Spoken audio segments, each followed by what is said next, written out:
বিসমিল্লাহির রহমানির রহিম।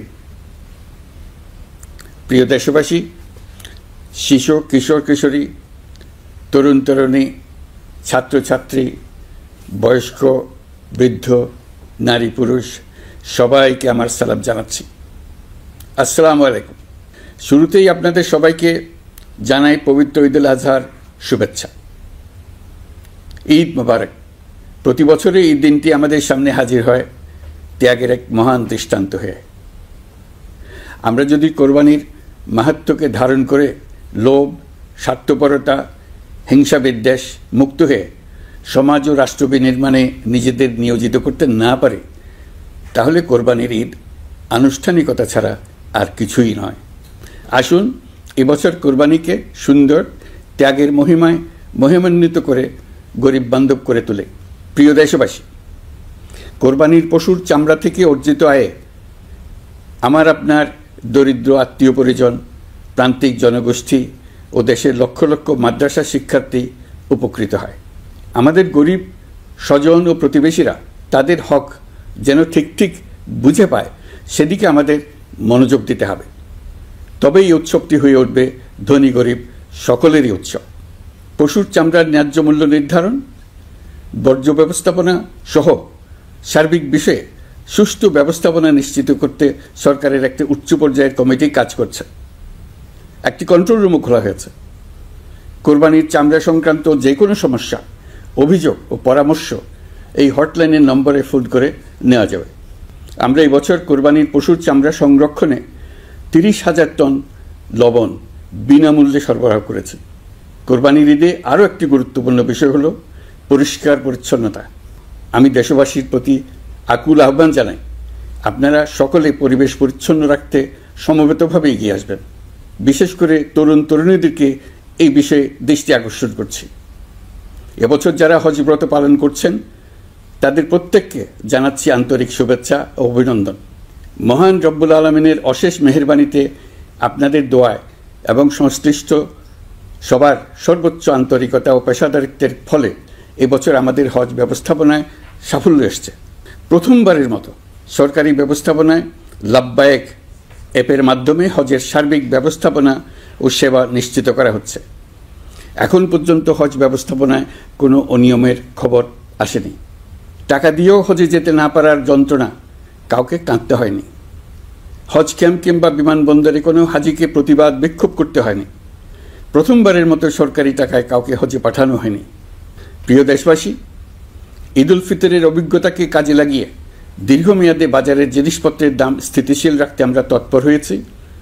এবার কোরবানির ঈদেও কোনো জিনিসের দাম যাতে আকস্মিকভাবে বেড়ে না যায়, সেদিকে আমরা সর্বোচ্চ নজর দিয়েছি।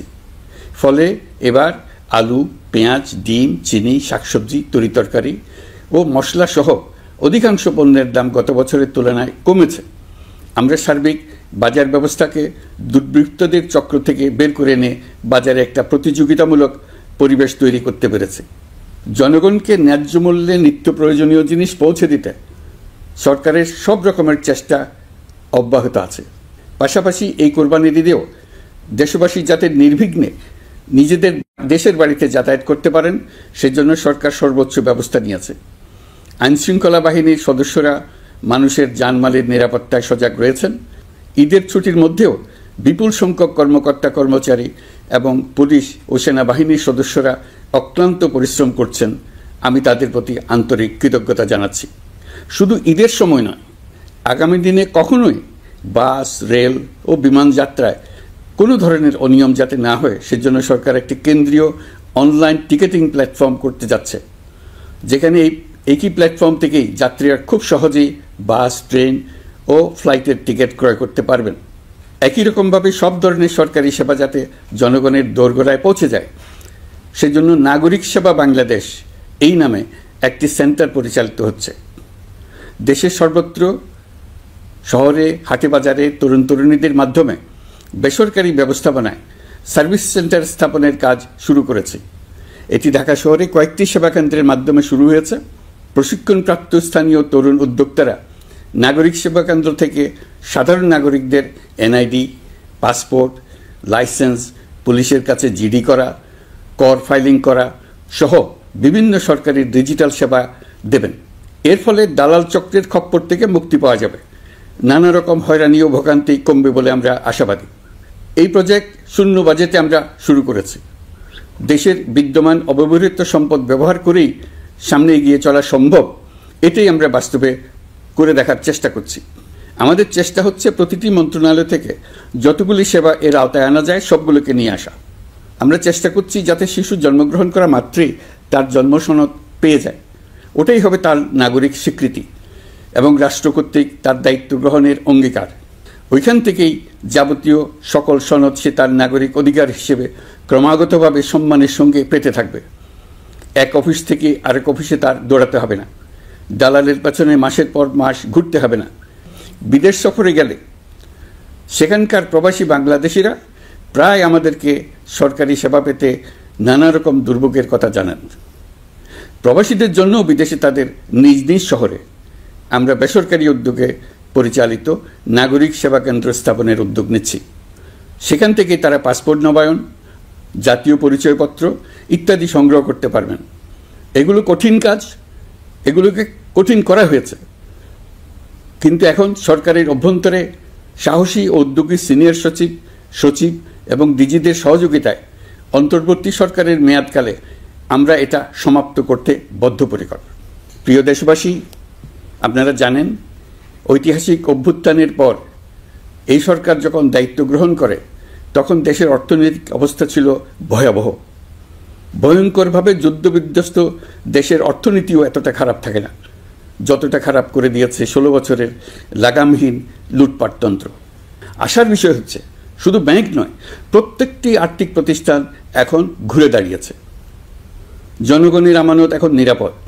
অর্থনীতির অধিকাংশ সূচক ইতিবাচক ধারায় ফিরে এসছে।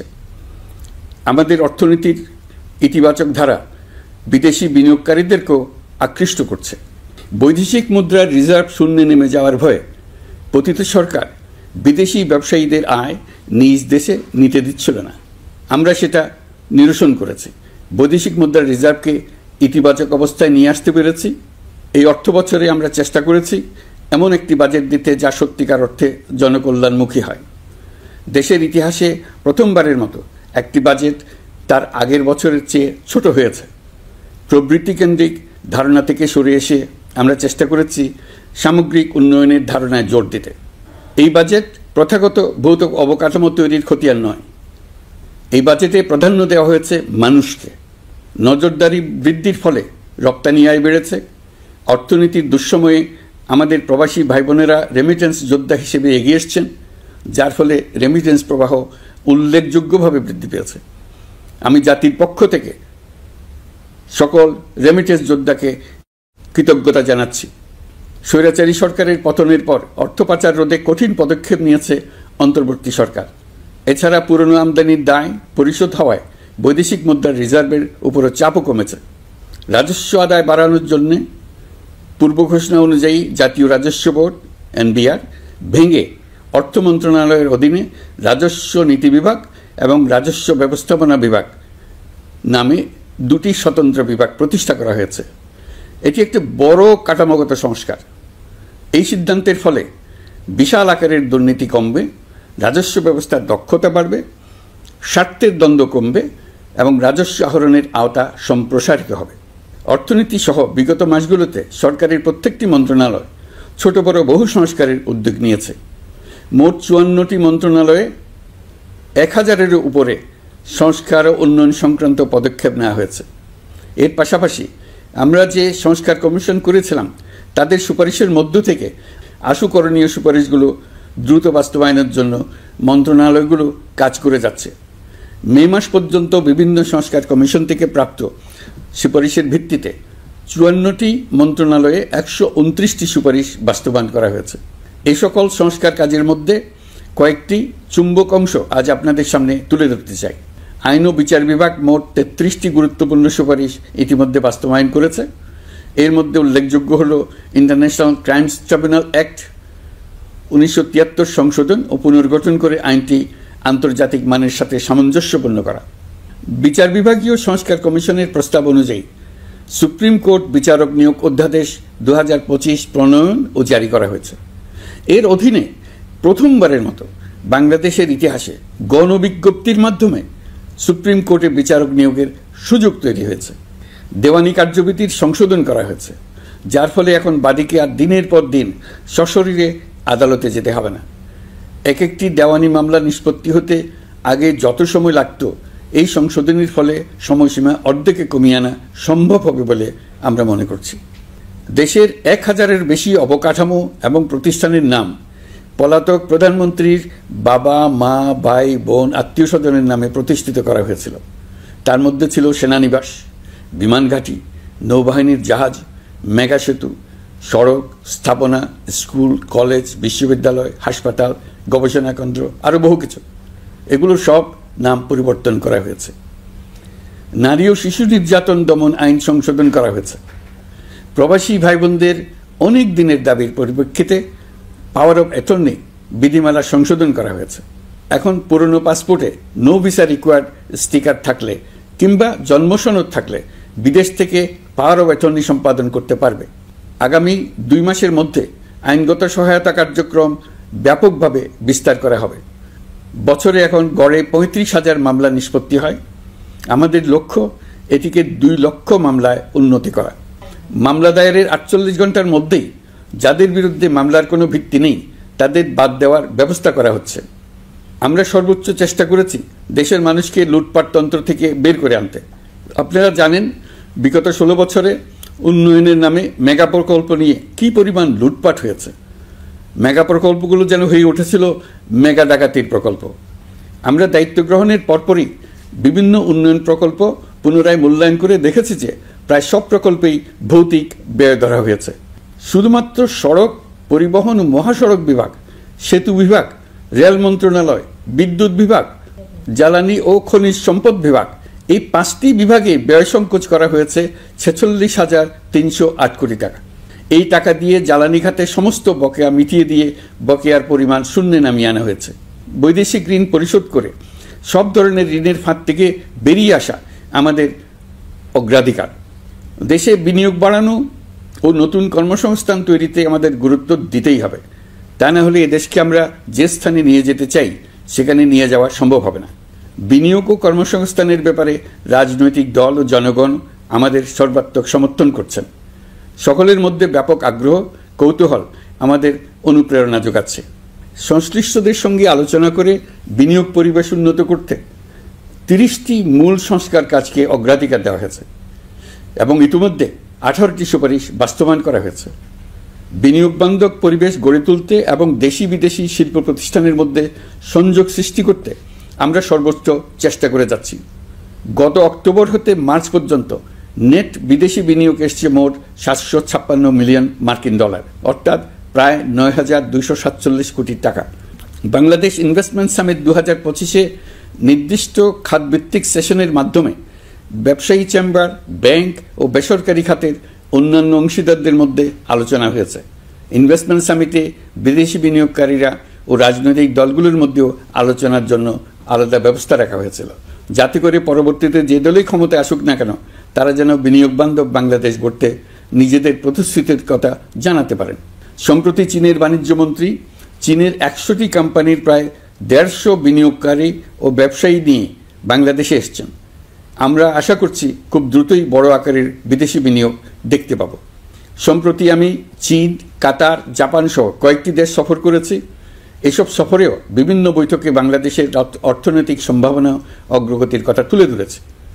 দ্বিপাক্ষিক বাণিজ্য বিনিয়োগের বিষয়ে ফলপ্রসূ আলোচনা হয়েছে। আরও বেশি সংখ্যক বাংলাদেশি যাতে বিদেশে কর্মসংস্থানের সুযোগ পায় সে চেষ্টা করেছে। বাংলাদেশে কাতারি বিনিয়োগকারীদের জন্য একটি বিশেষ অর্থনৈতিক অঞ্চল গড়ে তোলার বিষয়ে আমাদের মধ্যে আলোচনা হয়েছে। বাংলাদেশের লাখো লাখো ছেলেমেয়েরা মাদ্রাসায় পড়াশোনা করে, তাদের জন্য প্রযুক্তি শিক্ষা ও বিদেশি ভাষা শিক্ষা চালু করতে আমরা কাতার চ্যারিটির সাহায্য চেয়েছি। গত মাসে আমি জাপান সফরে গিয়েছিলাম। এই সফরে জাপানের প্রধানমন্ত্রী বাংলাদেশকে বাজেট সহায়তা ও রেলপথ উন্নয়নের জন্য $1 বিলিয়ন মার্কিন ডলারের ঋণ ঘোষণা করেছেন। দ্বিপাক্ষিক 3টি চুক্তিপত্র বিনিময় হয়েছে।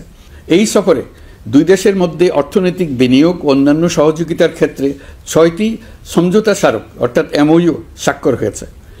বাংলাদেশের কর্মশক্তির দক্ষতা বৃদ্ধি এবং জাপানে তাদের কর্মসংস্থান সহজতর করার লক্ষ্যে জাপানের সঙ্গে আমরা 2টি সমঝোতা স্মারকে স্বাক্ষর করেছি। জাপানের শ্রমিক সংকট রয়েছে, আমরা আগামী 5 বছরে জাপানে 1 লক্ষ কর্মী পাঠানোর চুক্তি সই করেছি। এর চাইতে আরও বেশি শ্রমিক ক্রমাগতভাবে পাঠানোর আয়োজন করে এসেছি। প্রিয় দেশবাসী, 1971 সালে বাংলাদেশ স্বাধীন হওয়ার পর অর্থনৈতিকভাবে আমাদের যে উন্নতির শিখরে থাকার কথা ছিল, বিশ্বের কাছে মাথা উঁচু করে দাঁড়াবার কথা ছিল, সেই উচ্চতায় আমরা পৌঁছতে পারিনি। আমরা চাই বাংলাদেশ দক্ষিণ এশিয়ার অর্থনৈতিক প্রাণকেন্দ্র হিসেবে প্রতিষ্ঠিত হোক। এই কারণে বিনিয়োগ পরিষেবার উন্নয়নের পাশাপাশি বন্দরের সক্ষমতা বাড়াতে উদ্যোগ নিয়েছি। এটা করা সম্ভব না হলে দেশের কোটি কোটি মানুষের বেকারত্ব ঘুচবে না, অর্থনৈতিক সংকট রয়েই যাবে। চট্টগ্রাম বন্দর নিয়ে অনেকের মধ্যে কৌতূহল তৈরি হয়েছে। মাঝে মাঝে এমন কথাও শুনেছি যে এই বন্দর বিদেশিদেরকে নাকি দিয়ে দেওয়া হচ্ছে। আমি আগেও জানিয়েছি, চট্টগ্রাম বন্দর হলো বাংলাদেশের অর্থনীতির হৃৎপিণ্ড। বর্তমানে এই হৃৎপিণ্ড অতি দুর্বল। এখন যে অবস্থায় আছে সেই অবস্থায় তাকে রেখে দিলে আমাদের অর্থনীতিকে সামনে এগিয়ে নিয়ে যাওয়া সম্ভব হবে না। এই হৃৎপিণ্ডকে বড় করতে হবে, মজবুত করতে হবে, সুঠাম করতে হবে। তা করতে হলে বহু উদ্যোগ গ্রহণ করতে হবে, অভিজ্ঞদের সাহায্য লাগবে। আমরা যাদের সঙ্গে যোগাযোগ করেছি তারা বন্দর ব্যবস্থাপনায় বিশ্বের সেরা, সবচেয়ে অভিজ্ঞ। তারা ইউরোপ, কানাডা, অস্ট্রেলিয়া, চীন, দক্ষিণ কোরিয়া, ভারত, পাকিস্তান, তুরস্ক, মধ্যপ্রাচ্য ও আফ্রিকা সহ বিশ্বজুড়ে বন্দর পরিচালনা করে। তাদের কাজ বন্দর ব্যবস্থাপনা। আমাদের লক্ষ্য হলো বন্দর ব্যবস্থাপনার কাজ যত তাড়াতাড়ি সম্ভব তাদের কাছ থেকে শিখে নাও। আমি গ্যারান্টি দিয়ে বলতে পারি, যদি 31 সালের মধ্যে আমরা বন্দরের কাজ শিখে ফেলি, এর পরবর্তী 5 বছরে অর্থাৎ 36 সালের মধ্যে পৃথিবীর যত দেশে যত বন্দর এই কোম্পানিগুলো চালায় তাদের বহু বন্দর এই বাংলাদেশিরাই পরিচালনা করবে। আপনারা যে বন্দরেই পা দেবেন দেখবেন সেখানে বাংলাদেশিরা আছেন।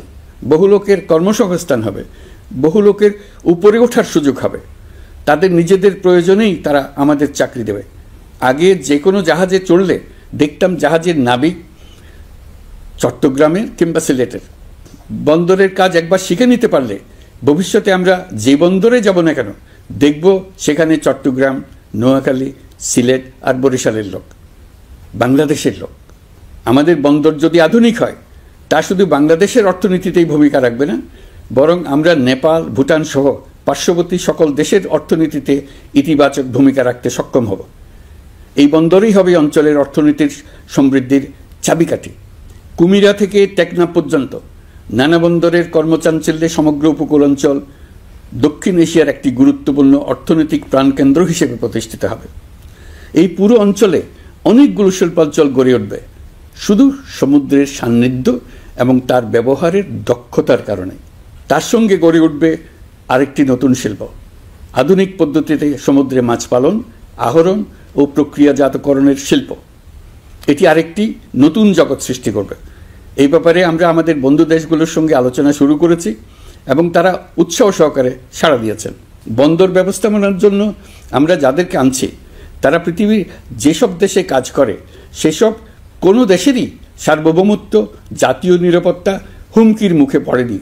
আমি দেশবাসীর প্রতি আহ্বান জানাই, আপনারা নিজেদেরকে ভিত্তিহীন বিরোধিতা এবং অপপ্রচারের শিকার হতে দেবেন না। অন্তর্বর্তীকালীন সরকারের বন্দর ব্যবস্থাপনার উদ্যোগে আপনাদের দৃঢ় সমর্থন অব্যাহত রাখুন। যারা বিরোধিতা করছে তাদের প্রতিহত করুন। আপনারা জানেন আমাদের দেশে এখন 12 লক্ষ রোহিঙ্গা বসবাস করছে। প্রায় 1 লাখ রোহিঙ্গা এসছে 2023 সাল থেকে 2024 সালের সেপ্টেম্বর সময়কালে, যখন রাখাইন রাজ্যে ব্যাপক যুদ্ধাবস্থা বিরাজ করছিল। সেখানে চলমান সংঘাত ও মানবিক পরিস্থিতির কারণে এখনও অনেকে আসতে চেষ্টা করছেন। রোহিঙ্গাদের বাংলাদেশে আসা বন্ধ করতে এবং যারা ইতিমধ্যে বাংলাদেশে অবস্থান করছেন তাদের প্রত্যাবাসনের জন্য আমরা উদ্যোগ নিয়েছি। আমরা যখন দায়িত্ব গ্রহণ করেছিলাম তখন রোহিঙ্গা ইস্যুটিকে প্রায় মৃত অবস্থায় পেয়েছিলাম। আন্তর্জাতিক এজেন্ডা থেকে ইস্যুটি ঝরে পড়েছিল। সেই অবস্থা থেকে আমরা ইস্যুটিকে বিশ্ববাসীর দৃষ্টির সম্মুখভাবে নিয়ে আসতে পেরেছি। আমি গত বছর সেপ্টেম্বর মাসে জাতিসংঘ সাধারণ পরিষদে রোহিঙ্গা বিষয়ক একটি আন্তর্জাতিক সম্মেলন অনুষ্ঠানের আহ্বান জানিয়েছিলাম। আপনারা জেনে খুশি হবেন, জাতিসংঘের সকল সদস্য রাষ্ট্র এই বিষয়ে একমত হয়েছেন এবং তারা একটি উচ্চ পর্যায়ের আন্তর্জাতিক সম্মেলন আয়োজনের সিদ্ধান্ত দিয়েছে। এই বছর সেপ্টেম্বর মাসে যুক্তরাষ্ট্রের নিউ ইয়র্কে এই সম্মেলনটি অনুষ্ঠিত হবে। একই সাথে রোহিঙ্গাদের প্রত্যাবাসনের জন্য আমরা আন্তর্জাতিক জনমত গঠন করতে পেরেছি। গত মার্চ মাসে বাংলাদেশ সফরে এসে জাতিসংঘের মহাসচিব অ্যান্টোনিও গুতেরেস পরিষ্কারভাবে ঘোষণা করেছেন যে মিয়ানমারের প্রত্যাবাসনই রোহিঙ্গা সমস্যার একমাত্র সমাধান। প্রত্যাবাসনের বিষয়ে আরেকটি বড় অগ্রগতি হচ্ছে মিয়ানমার সরকার কর্তৃক প্রত্যাবাসনযোগ্য রোহিঙ্গাদের সর্বপ্রথম তালিকা ঘোষণা। গত এপ্রিল মাসে ব্যাংককে বিমস্টেক সম্মেলনের সাইডলাইনে আলোচনার সময় মিয়ানমার সরকার প্রথমবারের মতো 1,80,000 রোহিঙ্গা প্রত্যাবাসনযোগ্য বলে ঘোষণা করেছে। রোহিঙ্গাদের প্রত্যাবাসনে ও আমাদের সীমান্তের নিরাপত্তা নিশ্চিত করতে মিয়ানমারের সরকার সহ সেখানকার বিদ্রোহী গোষ্ঠীর সাথে আনুষ্ঠানিক ও অনানুষ্ঠানিক যোগাযোগ রাখা হচ্ছে। আমরা যত দেশেই সফর করেছি সব দেশেই রোহিঙ্গা সংকট মোকাবেলায় রাষ্ট্রীয় নেতা ও সরকারের প্রতিনিধিদের সঙ্গে আলোচনা করেছি, তাদের সহযোগিতা চেয়েছে। তারা ইতিবাচকভাবে আমাদের আহ্বানে সাড়া দিয়েছেন। জাতিসংঘের মহাসচিব গত মার্চ মাসে ঢাকা সফরকালে রাখাইন রাজ্যে মানবিক বিপর্যয়ের মোকাবেলার জন্য একটি ত্রাণ চ্যানেলের প্রস্তাব করেছিলেন। তিনি বলেছিলেন এই প্রস্তাবটি রোহিঙ্গাদের প্রত্যাবাসনে সহায়ক হবে। বিষয়টি প্রস্তাব পর্যায়ে রয়ে গেছে। আমরা লক্ষ্য করেছি রাখাইনের জন্য বাংলাদেশ করিডোর দিয়ে দিয়েছে বলে একটা অপপ্রচার চালানো হচ্ছে। আমি সুস্পষ্টভাবে বলছি, এটা সর্বৈব মিথ্যা। এটা চিলে কান নিয়ে যাওয়ার গল্প। যারা অসত্য কল্পকাহিনী বানিয়ে বাংলাদেশের মানুষকে ক্রমাগত বিভ্রান্ত করে অশান্তি সৃষ্টিতে নিয়োজিত, এটা তাদেরই শিল্পকর্ম। আপনারা এই বিষয়ে হুঁশিয়ার থাকবেন, কোনোভাবেই বিভ্রান্ত হবেন না। এসব অপপ্রচার সত্ত্বেও আমরা লক্ষ্যচ্যুত হব না। এই জটিল সমস্যাটি সমাধানে আমাদের কাজ চালিয়ে যাব।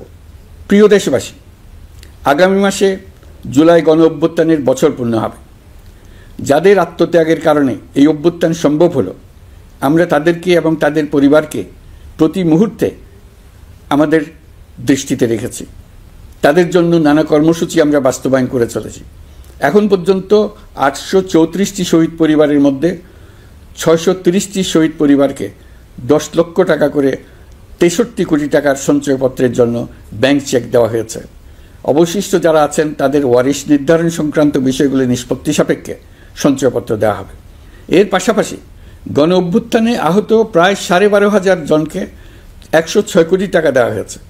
গণ অভ্যুত্থানে আহতদের মধ্যে সরকারি বেসরকারি বিভিন্ন হাসপাতালে এই পর্যন্ত 15,393 জন চিকিৎসা গ্রহণ করেছেন। স্বাস্থ্যসেবা বিভাগের মাধ্যমে 40 জন আর মুক্তিযুদ্ধ বিষয়ক মন্ত্রণালয়ের মাধ্যমে 11 জনকে উন্নত চিকিৎসার জন্য সিঙ্গাপুর, থাইল্যান্ড ও রাশিয়া পাঠানো হয়েছে। তাদের চিকিৎসা বাবদ এই পর্যন্ত সরকার 61 কোটি টাকা ব্যয় করেছে এবং এই ব্যয় অব্যাহত আছে। আরও 28 জন জুলাই যোদ্ধাকে উন্নত চিকিৎসার জন্য সিঙ্গাপুর, থাইল্যান্ড ও তুরস্কে পাঠানোর প্রক্রিয়া চলছে। এখন পর্যন্ত বিভিন্ন হাসপাতালে চিকিৎসাধীনদের যুক্তরাজ্য, যুক্তরাষ্ট্র, ফ্রান্স, সিঙ্গাপুর, থাইল্যান্ড, চীন, মালয়েশিয়া ও নেপাল থেকে 26 জন বিশেষজ্ঞ চিকিৎসক এসে বিনামূল্যে চিকিৎসা দিয়েছেন। এই চিকিৎসকবৃন্দ শুধু যাতায়াত খরচ গ্রহণ করেছেন, এর বেশি কিছু তারা গ্রহণ করতে চান নাই। আমরা তাদের প্রতি কৃতজ্ঞ। এই পর্যন্ত শহীদ পরিবারগুলোকে সঞ্চয়পত্র প্রদান, আহত ব্যক্তিদের চিকিৎসা ও চেক প্রদান বাবদ সরকার মোট 285 কোটি টাকা ব্যয় করেছে। প্রিয় দেশবাসী, আমি শুরু থেকেই বলেছি, পতিত স্বৈরাচার বাংলাদেশকে যেভাবে ধ্বংসস্তূপ বানিয়েছে, সেখান থেকে নতুন করে যাত্রা শুরু করতে হলে ন্যূনতম 3টি আবশ্যিক কাজ সম্পন্ন করতে হবে। প্রথমত, বিচার ও জবাবদিহিতা প্রতিষ্ঠার উদ্যোগ দৃশ্যমান করে তোলা। দ্বিতীয়ত, রাষ্ট্রের গণতান্ত্রিক পুনর্গঠন ও প্রাতিষ্ঠানিক কাঠামোর সংস্কার সাধনে প্রয়োজনীয় ঐক্যমত ও পথনকশা তৈরি করা। তৃতীয়ত, একটি অবাধ, সুষ্ঠু ও শান্তিপূর্ণ নির্বাচন আয়োজন করে ক্ষমতা হস্তান্তরের গণতান্ত্রিক প্রক্রিয়া সম্পন্ন করা। এই লক্ষ্যে ধ্বংসপ্রাপ্ত নির্বাচন ব্যবস্থাকে স্থায়ীভাবে সংস্কার করা। এই 3টি ম্যান্ডেট হচ্ছে দেশবাসীর সাথে আমাদের চুক্তি। 24-এর শহীদের রক্তে ভেজা এই চুক্তি আপনাদের সার্বিক সমর্থন, আস্থা ও সহযোগিতা নিয়ে এবং পতিত শক্তি ও তার দোসরদের সৃষ্ট সকল বাধা বিপত্তিকে পরাভূত করে আমরা সম্মিলিতভাবে বাস্তবায়ন করতে সক্ষম হব বলে আমার দৃঢ় বিশ্বাস। গত বছর জুলাই আগস্ট মাসে সংঘটিত হত্যাযজ্ঞ সহ বিগত 16 বছরের গুম খুন নির্যাতনের সত্য উদ্ঘাটন এবং আর্থিক খাতের সীমাহীন দুর্নীতি, অনিয়ম ও অপরাধের বিচার প্রক্রিয়া আমরা শুরু করেছি। মানবতা বিরোধী অপরাধের বিচারের জন্য আন্তর্জাতিক অপরাধ ট্রাইব্যুনাল গঠনের পর প্রসিকিউশন টিম গঠন ও তদন্ত কর্মকর্তা নিয়োগের পাশাপাশি বিচারিক কার্যক্রম পরিচালনা প্রক্রিয়াধীন ছিল। যত দ্রুত সম্ভব বিচার কাজ শুরুর ব্যাপারে আমরা আশাবাদী ছিলাম। আপনারা জানেন, জুলাইয়ে সংঘটিত হত্যাযজ্ঞের বিচার ইতিমধ্যে শুরু হয়ে গেছে। বিচার কাজ যেন দ্রুত গতিতে সম্পন্ন হয় সেজন্য সরকারের পক্ষ থেকে যত রকম সহযোগিতা প্রয়োজন আমরা তা দিচ্ছি। বিচারের জন্য আন্তর্জাতিক অপরাধ ট্রাইব্যুনালের এজলাস কক্ষ ডিজিটাল প্রযুক্তিতে সমৃদ্ধ করা হয়েছে। ইতিহাসে প্রথমবারের মতো কোনো বিচার পর্ব আদালতের অনুমতিক্রমে সরাসরি কিংবা রেকর্ডকৃত পদ্ধতিতে গণমাধ্যমে প্রচারিত হচ্ছে। আমরা বিশ্বাস করি এতে করে বিচার বিভাগের প্রতি মানুষের আস্থা বাড়বে, বিচার নিয়ে অপপ্রচার বন্ধ হবে। প্রসিকিউশন বলছে, বিগত সরকার পতনের পর তাদের আজ্ঞাবহ ব্যক্তিরা বিভিন্ন গুরুত্বপূর্ণ সাক্ষ্য প্রমাণ বিনষ্ট করার চেষ্টা করেছে। থানা, হাসপাতাল সহ গুরুত্বপূর্ণ স্থানের দলিলপত্র পুড়িয়ে বা লুকিয়ে নষ্ট করার চেষ্টা করা হয়েছে। বিভিন্ন অপরাধমূলক স্থাপনার আকার, আকৃতি, দেয়াল ইত্যাদি ভেঙে এবং বিকৃত করে প্রমাণ লুকানোর চেষ্টা করা হয়েছে। বিভিন্ন ডিজিটাল এভিডেন্স যেমন ভিডিও, অডিও, ইন্টারনেট ডেটা যেগুলো ডিলিট বা ধ্বংস করার চেষ্টা করা হয়েছে, তদন্ত কর্মকর্তারা সর্বাধুনিক প্রযুক্তি ব্যবহার করে সেগুলো রিকভার এবং রেস্টোর করার কাজ করছেন। এই কাজে আমরা দেশবাসীর কাছেও সহযোগিতা কামনা করছি। স্বৈরাচারী সরকারের আমলে গত 16 বছরে রাজনৈতিক ভিন্নমত দমনের জন্য বিপুল সংখ্যক মানুষকে গুম করা হয়েছিল।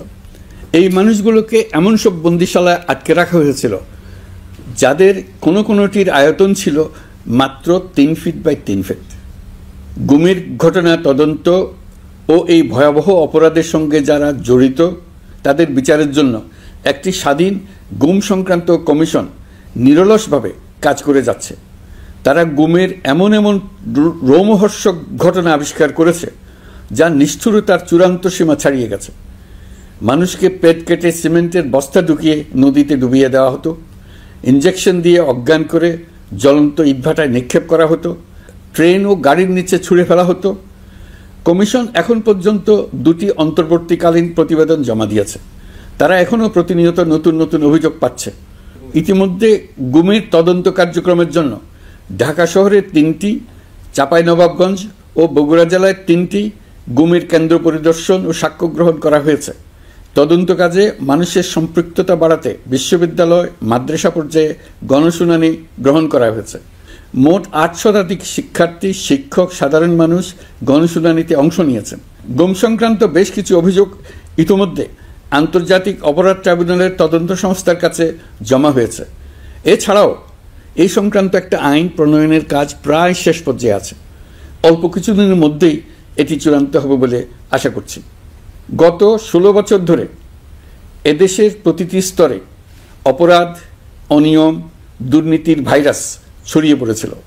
এই রোগাক্রান্ত রাষ্ট্র ব্যবস্থাকে রোগমুক্ত করে জনগণের কল্যাণমুখী করতে হলে আমাদের রাজনৈতিক দলগুলোর সক্রিয় অংশগ্রহণ জরুরি। আমরা দায়িত্ব নেবার পর থেকেই রাজনৈতিক দলগুলোর সাথে নিয়মিত যোগাযোগ রেখেছি। বিভিন্ন ইস্যুতে রাজনৈতিক নেতাদের সঙ্গে আলাদা এবং একত্রিতভাবে বৈঠক করেছি। সর্বশেষ গত মাসের শেষ সপ্তাহেও বিভিন্ন রাজনৈতিক দলের নেতৃবৃন্দের সঙ্গে আমি বৈঠক করেছি এবং চলতি সপ্তাহে জাতীয় ঐক্যমত কমিশনের 2য় পর্বের আলোচনা শুরু করেছি। সরকার পরিচালনায় তারা তাদের গুরুত্বপূর্ণ মতামত তুলে ধরেছেন। রাজনৈতিক দলগুলো শুরু থেকে আমাদের সাথে সহযোগিতা করে আসছেন এবং সবসময় তারা সহযোগিতা অব্যাহত রাখার প্রতিশ্রুতি দিয়েছেন।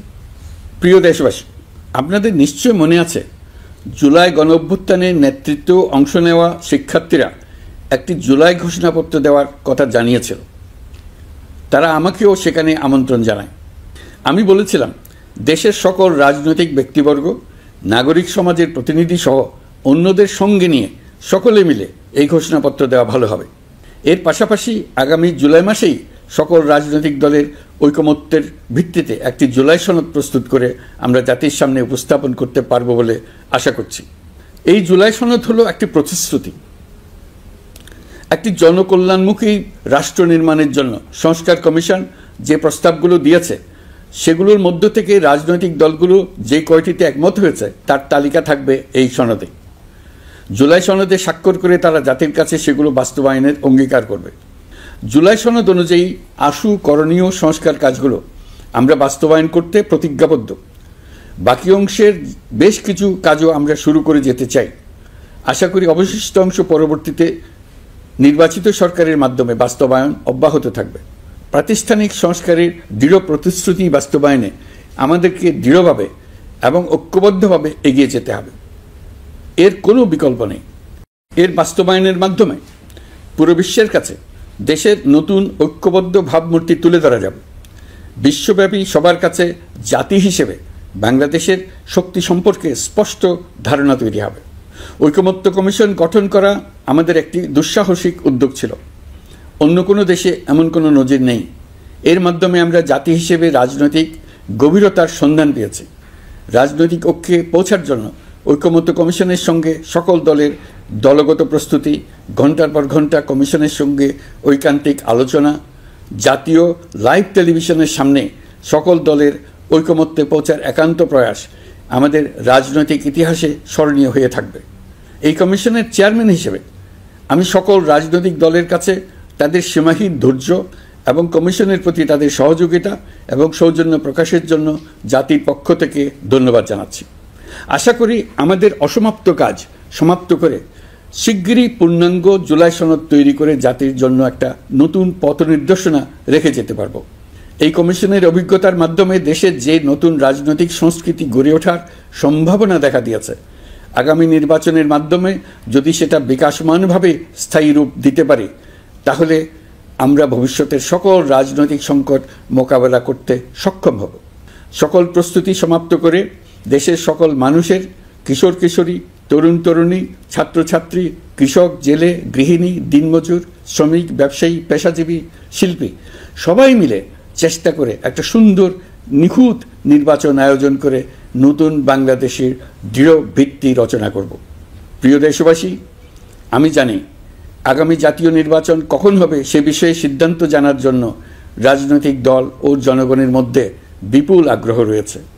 আমি বারবার বলেছি এই নির্বাচন ডিসেম্বর থেকে আগামী বছরের জুনের মধ্যে অনুষ্ঠিত হবে। এই সময়ের মধ্যে দেশের নির্বাচন উপযোগী পরিবেশ সৃষ্টির জন্য যা যা করা দরকার সরকার তাই করছে। এখানে মনে রাখা জরুরি, বাংলাদেশ স্বাধীনতার পর থেকে যতবার গভীর সংকটে নিমজ্জিত হয়েছে তার সবগুলোরই প্রধান কারণ ছিল ত্রুটিপূর্ণ নির্বাচন।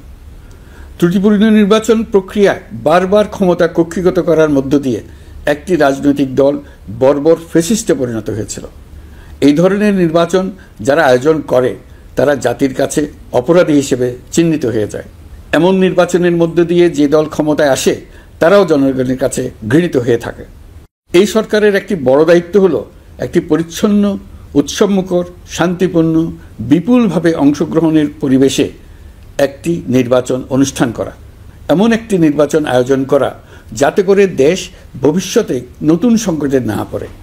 এই জন্য সবচেয়ে বেশি গুরুত্বপূর্ণ হলো প্রাতিষ্ঠানিক সংস্কার। যেই প্রতিষ্ঠানগুলো নির্বাচনের সঙ্গে সরাসরি জড়িত সেগুলোতে যদি সুশাসন নিশ্চিত করা না যায় তাহলে ছাত্র জনতার সকল আত্মত্যাগ বিফলে যাবে। সংস্কার, বিচার, নির্বাচন এই তিনটি ম্যান্ডেটের ভিত্তিতে আমরা দায়িত্ব গ্রহণ করেছিলাম। সেই বিবেচনায় আগামী রোজার ঈদের মধ্যে সংস্কার ও বিচারের বিষয়ে আমরা একটি গ্রহণযোগ্য জায়গায় পৌঁছতে পারব বলে বিশ্বাস করি। বিশেষ করে মানবতা বিরোধী অপরাধের বিচার, যা কিনা জুলাই গণ অভ্যুত্থানের শহীদদের প্রতি আমাদের সম্মিলিত দায়, সেই বিষয়ে আমরা দৃশ্যমান অগ্রগতি দেখতে পারব। এতে আমাদের উপর আপনাদের অর্পিত ম্যান্ডেট ন্যূনতম হলেও বাস্তবায়ন করে যেতে পারব। সেই বিবেচনায় ও ইতিহাসে সবচেয়ে অবাধ, সুষ্ঠু, প্রতিদ্বন্দ্বিতামূলক ও গ্রহণযোগ্য নির্বাচন আয়োজনের জন্য সকল পক্ষের সঙ্গে আমরা আলোচনা করেছি। পাশাপাশি বিচার, সংস্কার ও নির্বাচন সংক্রান্ত চলমান সংস্কার কার্যক্রম পর্যালোচনা করে আমি আজ দেশবাসীর কাছে ঘোষণা করছি যে আগামী জাতীয় নির্বাচন 2026 সালের এপ্রিলের প্রথমার্ধের যে কোনো একটি দিনে অনুষ্ঠিত হবে। এই ঘোষণার ভিত্তিতে নির্বাচন কমিশন উপযুক্ত সময়ে আপনাদের কাছে নির্বাচনের বিস্তারিত রোডম্যাপ প্রদান করবে। আমরা এমন নির্বাচন চাই যা দেখে অভ্যুত্থানের শহীদদের আত্মা তৃপ্তি পাবে, তাদের আত্মা শান্তি পাবে। আমরা চাই আগামী নির্বাচনে সবচেয়ে বেশি ভোটার, সবচেয়ে বেশি প্রার্থী ও দল অংশ নেক। এটা সবচেয়ে অবাধ, সুষ্ঠু ও নিরপেক্ষ নির্বাচন হিসেবে জাতির কাছে স্মরণীয় হয়ে থাকুক। 1.5 যুগ পরে দেশে সত্যিকারের একটি জনপ্রতিনিধিত্বশীল সংসদ গঠিত হবে। বিপুল তরুণ গোষ্ঠী এবার জীবনে প্রথম ভোট দেওয়ার সুযোগ পাবে। এসব লক্ষ্যে প্রয়োজনীয় সকল পদক্ষেপ নেওয়ার জন্য আমরা জাতির কাছে অঙ্গীকারবদ্ধ। আমি দেশবাসীর প্রতি আহ্বান জানাই, আপনারা সকল রাজনৈতিক দল এবং আপনাদের এলাকার প্রার্থীদের কাছ থেকে সুনির্দিষ্ট অঙ্গীকার আদায় করে নেবেন, যেন আগামী সংসদের প্রথম অধিবেশনেই যেসব সংস্কারের প্রশ্নে ঐকমত্য অর্জিত হয়েছে তা কোনো প্রকার কাটাছেঁড়া ছাড়াই যেন তারা অনুমোদন করেন। আপনারা ওয়াদা আদায় করে নেবেন যে তারা বাংলাদেশের স্বাধীনতা, সার্বভৌমত্ব, আঞ্চলিক অখণ্ডতা এবং জাতীয় মর্যাদার প্রশ্নে কখনো কোনো প্রকার আপোষ করবেন না এবং দেশের বাইরের কোনো শক্তির কাছে দেশের স্বার্থ বিকিয়ে দেবেন না। আপনারা তাদের কাছে সুনির্দিষ্ট প্রতিশ্রুতি আদায় করে নেবেন এই মর্মে যে তারা কখনোই কোনো অবস্থাতেই আপনাদের গণতান্ত্রিক অধিকার ও মানবিক মর্যাদার ক্ষুণ্ণ করবেন না। আপনারা তাদের কাছে অঙ্গীকার আদায় করে নেবেন যে তারা সম্পূর্ণ সততা ও স্বচ্ছতার সাথে দেশ পরিচালনা করবেন এবং সকল প্রকার দুর্নীতি, দলীয়করণ, টেন্ডারবাজি, সিন্ডিকেটবাজি, চাঁদাবাজি, সন্ত্রাসী কর্মকাণ্ড ইত্যাদি গণবিরোধী কাজ থেকে নিজেদেরকে সম্পূর্ণভাবে মুক্ত রাখবেন। আমি আপনাদের আবারও স্মরণ করিয়ে দিতে চাই যে এবারের নির্বাচন শুধু শান্তিপূর্ণ নির্বাচন করার বিষয় নয়, এটা ছাত্র জনতার অভ্যুত্থানের আকাঙ্ক্ষা নতুন বাংলাদেশ গড়ার নির্বাচন। এই নির্বাচনে পরিচিত দলগুলিই থাকবে, তাদের পরিচিত মার্কাগুলিই থাকবে, কিন্তু ভোটারকে বের করে আনতে হবে যে এই মার্কার পেছনে আপনার কাছে ভোট প্রার্থীরা কে কতটুকু নতুন বাংলাদেশ গড়ার জন্য প্রস্তুত, কে কতটা প্রতিজ্ঞাবদ্ধ। আমরা যারা এই নির্বাচনে ভোটার হব তারা অত্যন্ত সৌভাগ্যবান এবং সৌভাগ্যবতী। আমরা একটা অনন্য ঐতিহাসিক ভূমিকা পালনের সুযোগ ও দায়িত্ব পাচ্ছি। আমরা জাতির নতুন যাত্রাপথ তৈরি করে দেওয়ার দায়িত্ব পাচ্ছি। আমরা নতুন রাজনৈতিক সংস্কৃতি সৃষ্টির মহান সুযোগটা পাচ্ছি। আমাদের সুচিন্তিত ভোটের মাধ্যমে নতুন বাংলাদেশ নির্মিত হবে। শহীদদের রক্তদান সার্থক হবে। আশা করি বিষয়টা নিয়ে চিন্তাভাবনা করেই সবাই ভোট কেন্দ্রে যাব এবং দৃঢ়প্রত্যয়ে ভোট দেব। এখন থেকে ভাবনা চিন্তা শুরু করুন, আলোচনা শুরু করুন। এখন থেকে আপনাদের ভোটের গুরুত্বটা বুঝে নিন। আপনার এবারের ভোটের গুরুত্ব ঐতিহাসিক মানদণ্ডে দেখা হবে। প্রিয় দেশবাসী, আমাদের সবসময় মনে রাখতে হবে পতিত ফ্যাসিবাদ ও তার দেশি বিদেশি দোসররা নতুন বাংলাদেশ গড়ার সম্মিলিত প্রচেষ্টাকে পদে পদে বাধাগ্রস্ত করার চেষ্টা চালিয়ে যাচ্ছে। তারা নানামুখী অপপ্রচারে লিপ্ত। তারা সবসময় চাইবে জুলাই অভ্যুত্থানের মাধ্যমে তৈরি হওয়া জাতীয় ঐক্যের শক্তিকে পরাভূত করতে, গণতান্ত্রিক আকাঙ্ক্ষা বাস্তবায়নের প্রচেষ্টাকে লাইনচ্যুত করতে এবং বাংলাদেশকে পুনরায় করায়ত্ত করতে।